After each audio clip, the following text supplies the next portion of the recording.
Hello and welcome to the Stanley Dyrector Show. We are privileged to broadcast show number 1 of our 3-part series on the Hollywood Blacklist from the Francis Howard Goldwyn Library in Hollywood. How ironic. Now, let me tell you a brief rundown. The House Un-American Activities Committee, or HUAC, was later known as the McCarthy period. HUAC frightened Hollywood studio bosses and caused the blacklist.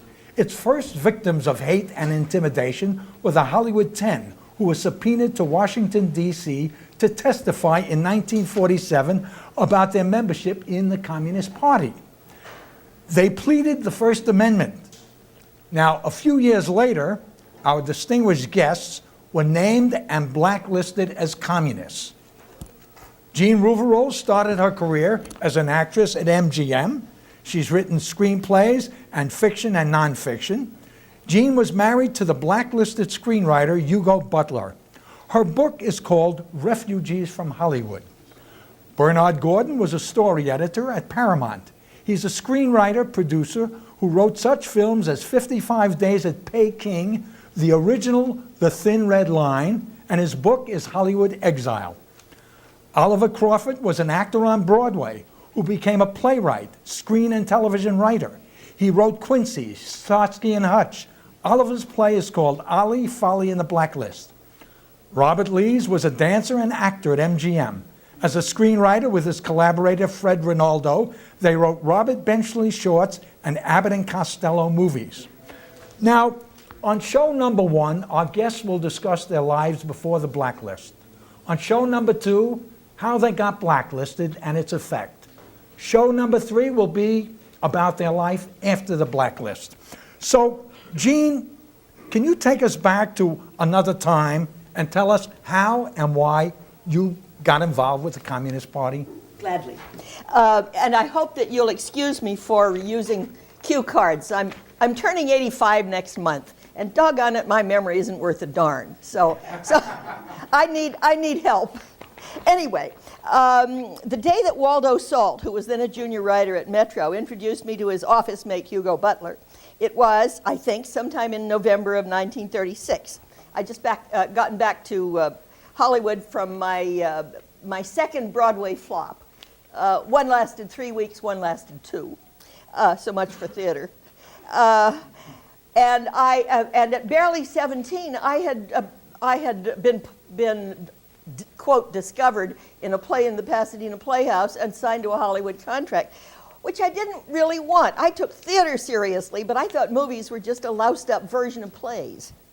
While I was at Paramount and immediately after, I'd played W.C. Field's daughter in It's a Gift, if you ever watch old movies, a schizophrenic in Walter Wanger's Private Worlds, leads in a few westerns and a Republic mystery, and cameos or character parts in bigger pictures. That day, it took me about 30 seconds to fall wildly in love with Hugo, and within 5 months we were married and moved into a little apartment on North Beechwood, about 5 blocks from here. Hugo, who unlike me really understood and loved movies, was quickly writing or co-writing his way out of the junior writer department with pictures like Christmas Carol, Huckleberry Finn, Lassie Come Home, and the 2 Edison pictures. While I was heading out at dawn for sometimes leads, sometimes cameos in Stage Door, The Road Back, a couple of Crime Doesn't Pay shorts co-written by my friend Bobby Leese here. And when successive pregnancies began to make movie work impossible, I started a 3rd-year run on a much-loved radio series called One Man's Family. Does anybody ever remember? Anybody here old enough to remember that one? Oh, yes. Wow, okay. Thank you. It was during this period that I also got a junior writer contract at Metro and began that career too. Hugo had already become active in the early struggles of the Screenwriters Guild, and we had made friends, significantly, with a couple of new recruits to Hollywood named Ring Lardner Jr. and Dalton Trumbo. By now, the political atmosphere of Hollywood was changing. My fellow panelists will tell you all about that. We were all equally affected by the rise of fascism abroad and the grim face of the Great Depression at home. Hugo, in the meantime, had been hired to adapt 2 of his favorite books, the Depression love story All Brides Are Beautiful, which became the movie from this day forward, and later Hold Autumn in Your Hand, a haunting book about a family of sharecroppers, directed by Jean Renoir and released as The Southerner. Altogether, when Waldo Salt invited us to join the Communist Party, we didn't need any convincing at all. When Hugo was drafted late in World War II, we went off to training camp, convinced that he was joining a people's army to fight a people's war.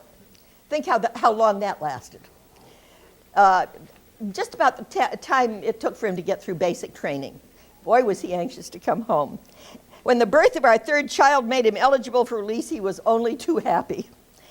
In his absence, however, I'd begun selling novellas to McCall's. The first one, now remember, he's getting $35 a month as a buck private. I sold my first story for $5,000. And oh boy, did it sound good. Anyway, having been placed on leave from the party during his army service, as I was, Hugo decided once home to rejoin.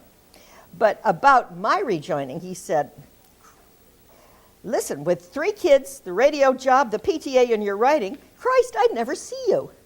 So I didn't rejoin, but I remained a staunch Marxist. Once again, we plunged into our busy lives. We mortgaged our souls to buy a big old turn-of-the-century craftsman house up on Briar Cliff, just off of Canyon Drive. You know that area? And then in '47, with the Cold War in full cry, Trumbo, Lardner, and 8 other of the Hollywood 10 were called before HUAC. And I'll tell you later how that affected us. Bernard Gordon, can you tell us your story, please? Well, I was born in New Britain, Connecticut, but I really grew up in the Bronx, so I have to confess, and you can probably hear the accent is still there. I'm a Bronx boy, and I grew up through the Depression, and I knew lines of people waiting outside in the cold for a cup of coffee or a little soup. I knew the fact that everything was wrong in this country. It looked like capitalism wasn't working at all, that people's furniture was being thrown out on the street. There were no jobs. There was something like 40% unemployment. My father had a little hardware store, and he lost everything because of the crash. I went to City College, and I decided I wanted to be a movie maker. And so with a $16 share the ride to California from Los Angeles, I finally got here with $10 in my pocket, and here I am. I got a job as a reader at Paramount, and soon it was understood that I had a radical bent, and I was recruited into the party, which was very easy for me to do because I had lived through the Depression. I had seen the things that were wrong in this country. I knew about racism. I knew about unemployment. I knew about depression. I knew that it seemed to an awful lot of us in those days that capitalism really was a failed system and that the future belonged to socialism of one kind or another. So I joined. In 1947, when the first hearings were held in Washington, that's when the Hollywood 10 appeared, I was named by someone I didn't know as a communist sympathizer. Some attorney who knew me here because of my trade union activity got up and said, "You can't do this. Mr. Gordon is not here. He can't defend himself." And of course, he was gavelled down. I found out about it in the trade papers the next day. This time I was assistant story editor, and nothing was said at the studio. This was Paramount.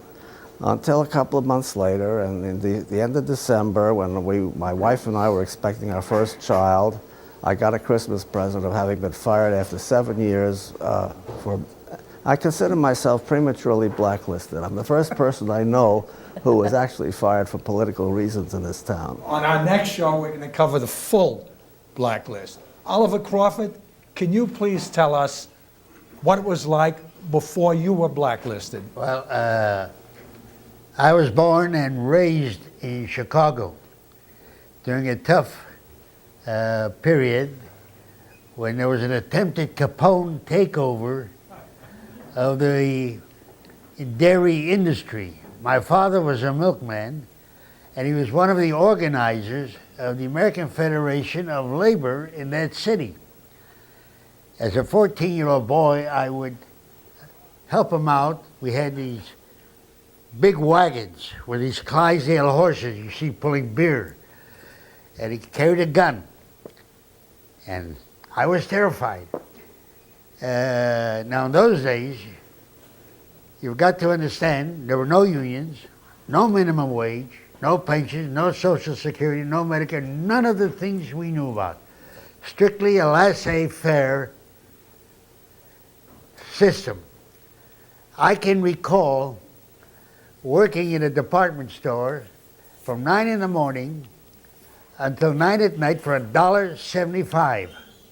Or I go to an unemployment line where they would hire over a weekend, same department store, there'd be a line, I'd take my place, and I'd sell my place for a quarter to some married man who had a family. At any rate, it was very easy to be radicalized, and certainly I was receptive to the social ferment. I was only a kid, and actually, one of the attractions, and of course in those days, for what the Communist Party represented, it was always a legal entity, even at its most vilified period, was never outlawed. At any rate, I was proselytized. However, I did not join until after I came to Hollywood after World War II.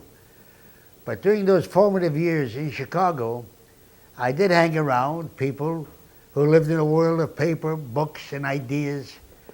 And also, there was a great rumor that the Communist Party espoused free love.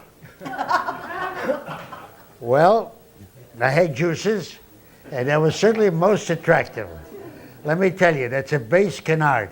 Maybe these other guys were luckier, not me. At any rate, that was my Chicago phase. I got married in 41 and was drafted in 1943. 3.5 years in the Army overseas, came back, and we had no children. And of course, the two centers of entertainment were largely West Coast Hollywood and East Coast New York. So I was in the Pacific Theater. My wife met me. And I was then mostly a young actor. I'd done some special service work in the Army Jeep teams. We went into places that the USOs wouldn't go to. They were inaccessible. We were two Jeep teams. Mickey Rooney was on one of them. Anyway, came back. I got a fairly honorable discharge. And my wife was very practical. She was a legal secretary, volunteered her services to a then premier acting organization called the Actors Lab. And she arranged for me to have an audition. It was very difficult because they were an offshoot, some of you may recall, it goes way back, of the old Groove Theater in New York. And I did a scene from Watch on the Rhine, and my three judges were Anthony Quinn, and Danny Mann, who was a fine director, and the head of the lab, and I passed it, and I became an actor. And scrambling for parts, but I wasn't tall, and I wasn't good looking, and so on, so it was pretty rough. And in the meantime, I always liked to write. I was always doodling. In the meantime, something called television was coming along, and screenwriters disdained it. It was below them. And they felt it was a box. Very good, Albert. Now, I'm going to get to that part a little later, but now I'm going to get to Mr. Robert Lees. Robert, can you tell us, please, well, what you did before you were blacklisted? Well, after all, I'm kind of a strange position because I was born in San Francisco, kind of a middle-class Jewish family. I didn't have any of the problems that some of you guys had. And I was a star kind of actor at Lowell High School, and I was deciding I was going to be an actor. I came down to Los Angeles at the time of the Depression in 1930 to go to UCLA because my father's business at this point fell apart. It was the start of the Depression, but he fell apart a little earlier. So when I came to Los Angeles, and I was at UCLA, my father said, "What are you doing there? We can't afford to do this." But I had a connection through my father with Metro-Goldwyn-Mayer. So I went there to become an actor, a chorus boy. I danced in Dancing Lady. I was a bellboy in Grand Hotel. I was in Rasputin and the Empress, and I was with Greta Garbo in a thing called As You Desire Me with Melvin Douglas. I was the boatman. They curled up my hair. I had long black hair, which they curled up. And then I tried to dance in Dancing Lady, and I didn't know how to do a time step, couldn't learn it. Stuffed my shoe with toilet paper so I would look taller. The shoe came off while I was dancing. The toilet paper came out like serpentine. They stopped everything and said, "What the hell's going on?" And I was very embarrassed, but the dance director said, "I've never seen anything quite like this." He says, "You're too short," I was taller than he was, "to be in the chorus. You can't dance, but you got a lot of guts. I'll tell you what, I'll make you an assistant." So that was the start of my career, and when I found out that I could have a screen test, I wrote it. Unfortunately, I wrote it. Oh, fortunately, I wrote it, but unfortunately, I was a lousy actor. So they turned around and says, "The acting is lousy, the writing is good, you should be a junior writer." So I became a junior writer at Metro-Goldwyn-Mayer at the same time that the Screenwriters Guild was starting to be organized and all the things that Bernie Gordon was talking about. Hollywood was really my kindergarten for being progressive. My collaborator came from Dartmouth. He had learned a lot in Dartmouth, where he met Betty Schulberg and Maurice Rapp, who had gone to the Soviet Union and come back and were going saying, "It's a wonderful place." And all the kids and all the guys in my generation were all pretty much the center generation, and Hugo, were all taken into this wonderful spirit of we can do something about it, and Hollywood was rampant. We had the Anti-Nazi League. We had the Anti-Fascist League against fascism. We were doing ambulances for Spain. Everything at this particular moment said, if you're a writer and you're a progressive and you're organizing the Screenwriters Guild, I'm an absolute charter member, you better do it with an organization that knows what it's doing, because all these things were related. And the Communist Party at that time knew they were related and were functioning in all those areas, and I functioned with them. And I learned a great deal. So from my San Francisco Republican background, I became pretty much politicalized. So much so that, of course, when the time came, which I won't get into, but what I did in the meantime... You can get into it. In the meantime, Fred Ronaldo and I went into the shorts department as a group, and I have a picture that maybe we'll show in what we call the Brain Trust. Hugo Butler, Aljo Josephi, Fred Ronaldo, myself, and a girl called Nikki Justin, who was very great in a party when she was drunk and was very witty, but couldn't write a line of that funny stuff on paper. But they made us all put together, and we were writing together, and when that fell apart, Fred and I became a team and became in the shorts department of Metro-Goldwyn-Mayer, where we did Bob Benchley's and Pete Smith's and Crime Doesn't Pay, in which Eugene was in it. And we did a lot of stuff like that, and then finally we came up from that area into doing a lot of good comedies. Abbott and Costello Meet Frankenstein and 7 others, and Olson and Johnson and Martin and Lewis. And we had a wonderful career doing all these things as the war came along, and then came the period of the Cold War, and came the period of the Blacklist, the Hollywood 10, and that's when the shit hit the fan, so to speak. Yeah, but I mean, before that happened, didn't you write a movie for Desi Arnaz that kind of did well? Yes, but among the other things, we did a thing called Night in Havana, which Desi Arnaz, with his drums and so forth, was in it, because there was a contest in Cuba for the best band, and our producer at that time said, "There's this crazy character, we don't know what to do with him, and why don't you see what you can help and do it?" And we came back and said, "This guy's pretty damn smart," which he was. And I think Fred and I would have had a chance to do I Love Lucy, But we never had an opportunity to say, Desi, remember us? Comedy team, how about Lucy? We were dead. Also, we also tried to do a Benchley short for television. I destroyed my house. I had, incidentally, had a wonderful background and career because I had 3 in help. They were Japanese. My wife was working with the party at the moment. They were trying to get the Japanese who were coming out of the concentration camps jobs. And she went to all our friends and said, do something, because these people didn't know where to go. So we happened to be lucky enough to have a mother and 3 daughters who stayed with us. She put them through school, through college. I don't know where she got the money. I paid her the money, but I was broken. But she was a wonderful mother, and she knew how to save money.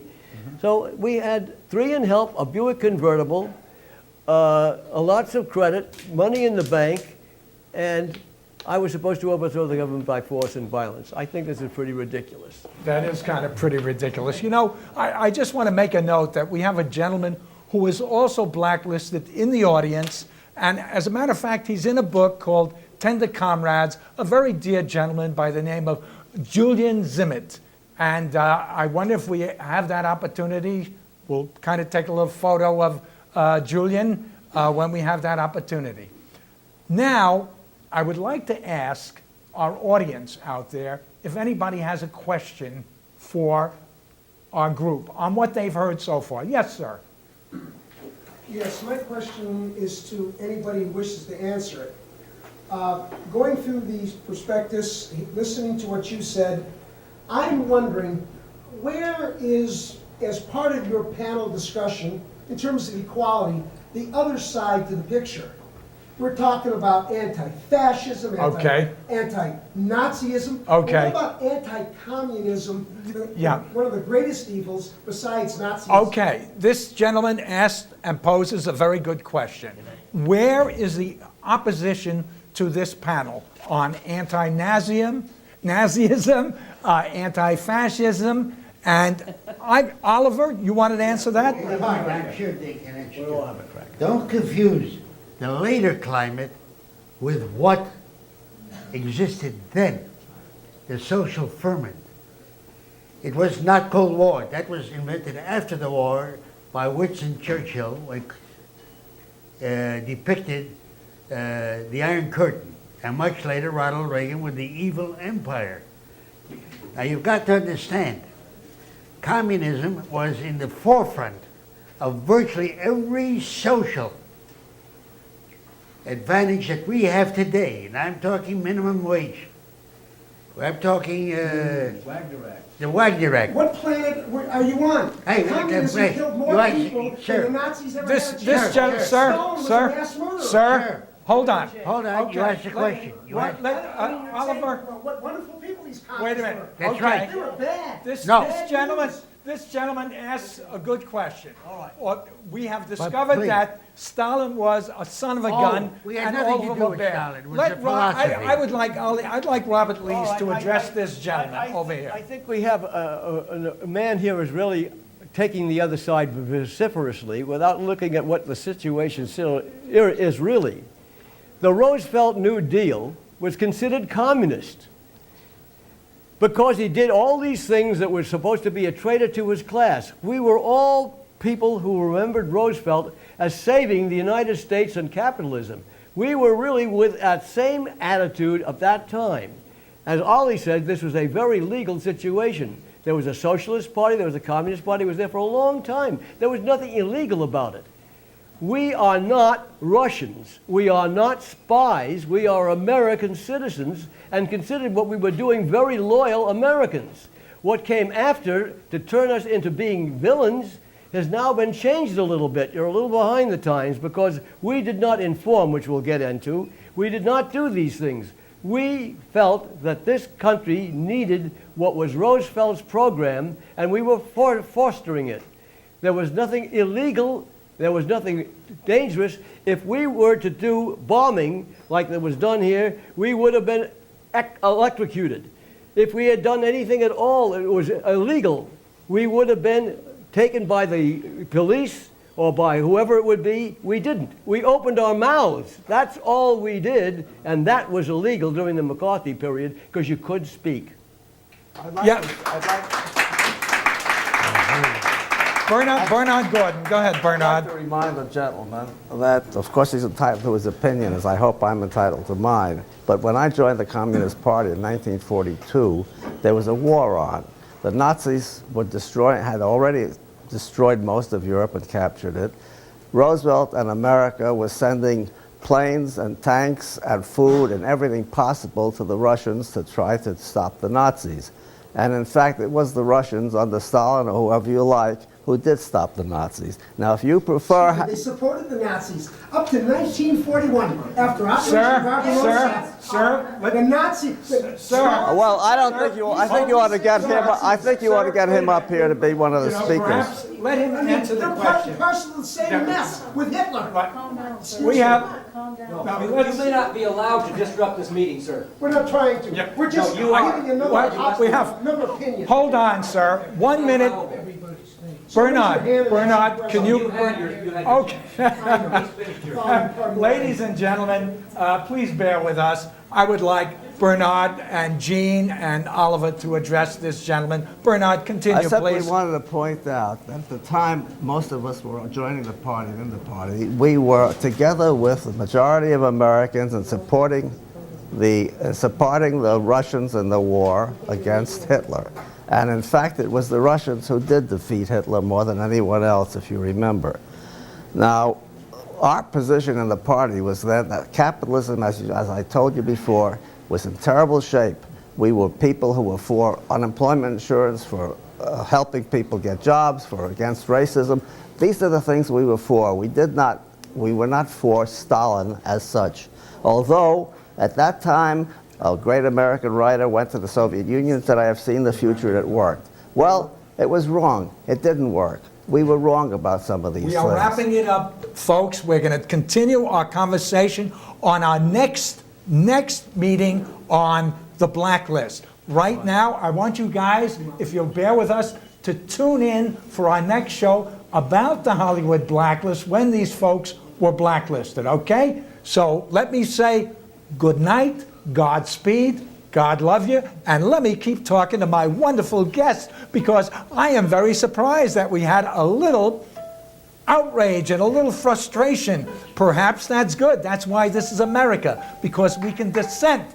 And that's a great feeling in this country. Let me tell you that. And you guys, Gene, I want to thank you. Bernard, I want to thank you. Oliver, I want to thank you. Robert Lees, you made me laugh a lot with Abbott and Costello Meet Frankenstein. And we're going to talk a little more right after we come back, okay? So thank you very much.